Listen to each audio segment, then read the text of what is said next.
If you're spiritual and you run a business, this video is going to be helpful for you because you've probably never heard what I'm going to say in the way that I'm going to say it. All right. And if you're not spiritual, like at all, and you run a business, you're probably going to be like, F this guy. This is pure BS. And I think that's awesome. And I think that's amazing because I used to be that guy. I was not religious at all. I was not spiritual at all. I was atheist. I was super logical. I subscribe to what is called the scientific method. And I'm not going to explain what that is right now. You guys can go look that up if you want.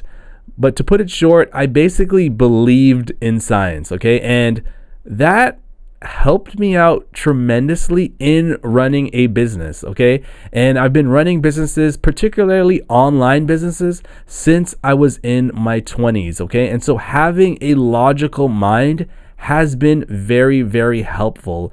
And I would consider myself a high performance person.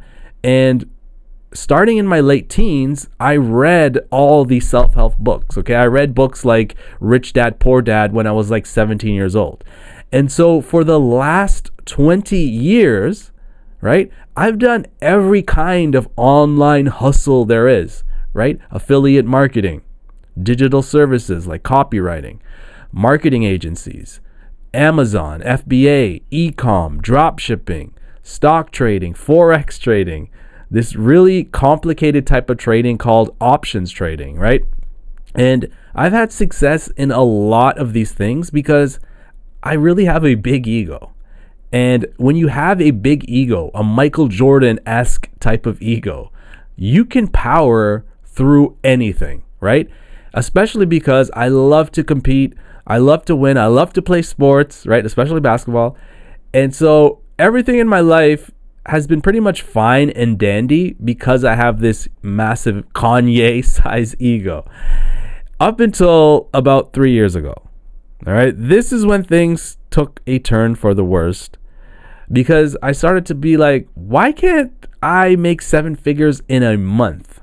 Right? Why am I not a billionaire? Right? I know all of this stuff. Why am I not more successful financially? And I started to become really self-aware of this. And I was a very self-aware person, or at least I thought I was, because I was a really funny person. I did stand up for 2 years going into the pandemic, just as something to help me get out of my comfort zone. And the problem I didn't realize was staring me right in the face. And that problem was me. And to put it more specifically, that problem was the self. And if you're not spiritual and you don't know any spiritual teachings, you're probably not going to understand what I just said. Okay? You may have an idea. Taylor Swift has a song about this. It's me. Hi, I'm the problem. It's me. Okay. That doesn't go as deep as we want to go to, as deep as we're going to go today, my friends. And so if you are spiritual, you're probably smiling right now. Okay? So on top of all this, I had a racy mind, which I think a lot of people who haven't learned this stuff do. And I would think about a million things at once. And I was proud of that. And one of my friends suggested I start meditating. And to me, meditating was weird. Okay. I thought if I started meditating, I would start levitating. Okay. And so I was like, nah, that's not for me. I'm not going to do that. I'll figure out something else. And as fate would have it, as the universe would have it, right? I was watching this show about psychics, okay? And I don't really watch that kind of stuff at all, okay? I'm not into that stuff. I'm more into science. Like I more watch shows like that have like, you know, science fiction bent or documentaries on science, right? And so in this show, they were talking about this thing called remote viewing.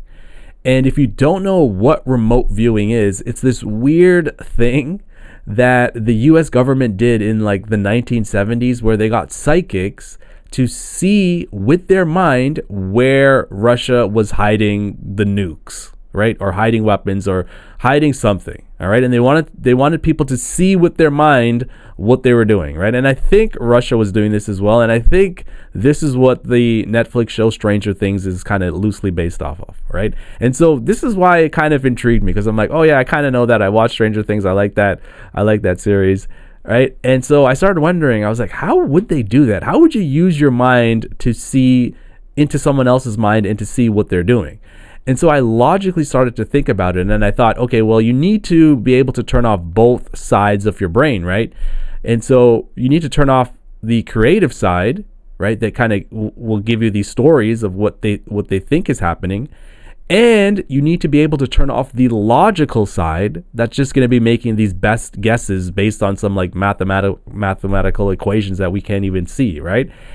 And so I stood there thinking about this for a second. And my wife, she was at the grocery store, and I tried to turn off my brain so I could see what she was doing, right? And I'm like, yeah, this is pretty a cool party trick, right? And so I took a lot of energy for me. It took a lot of energy for me, right, to just focus for even 10 seconds. And I tried to turn off both sides of my brain, and I saw something. I saw ketchup. Okay.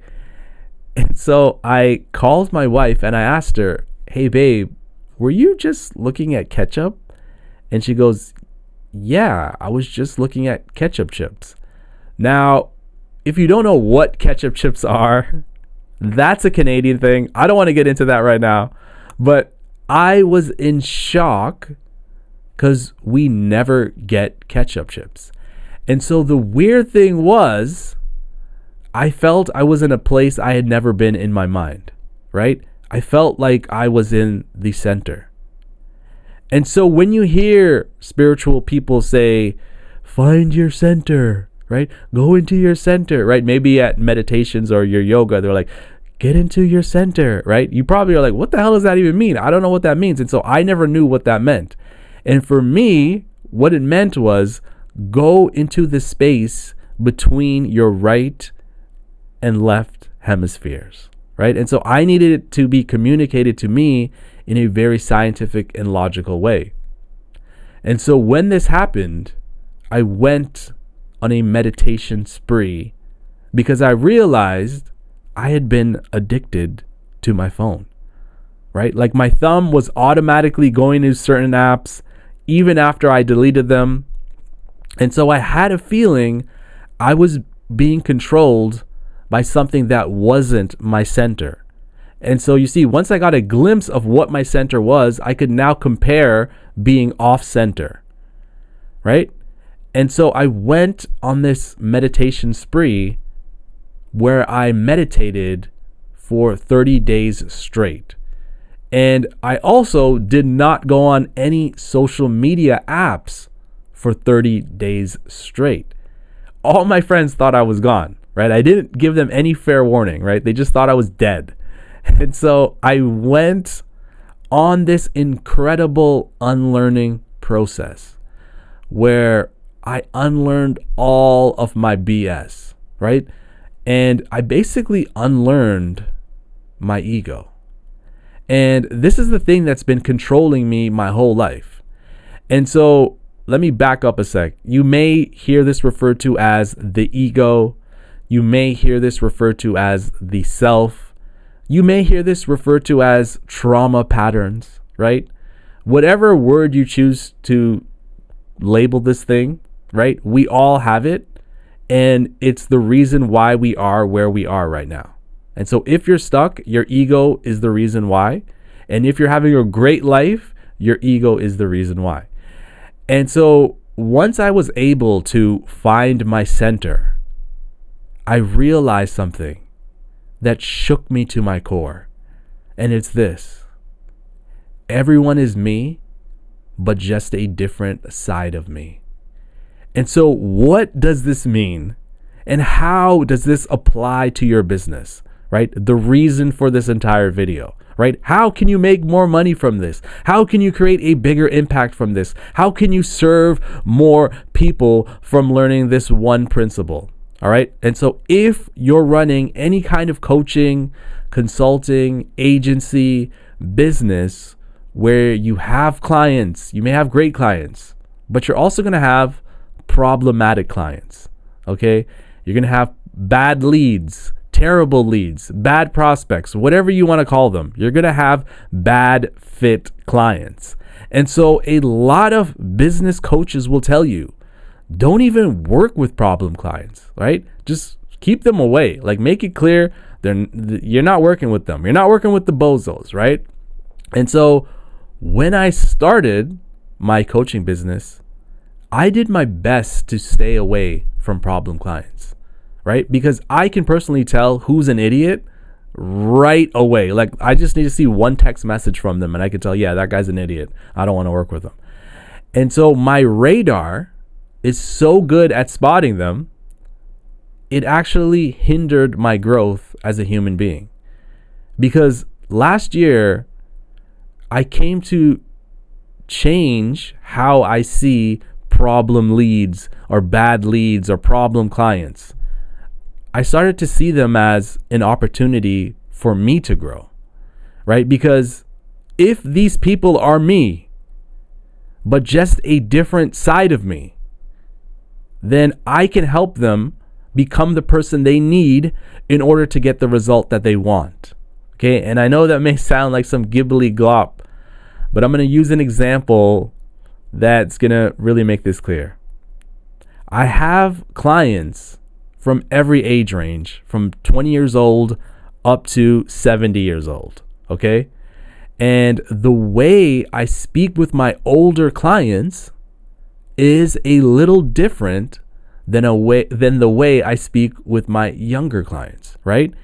And so remember, guys, we don't teach babies astrophysics for a reason, right? We don't speak to babies in a way that they can't understand.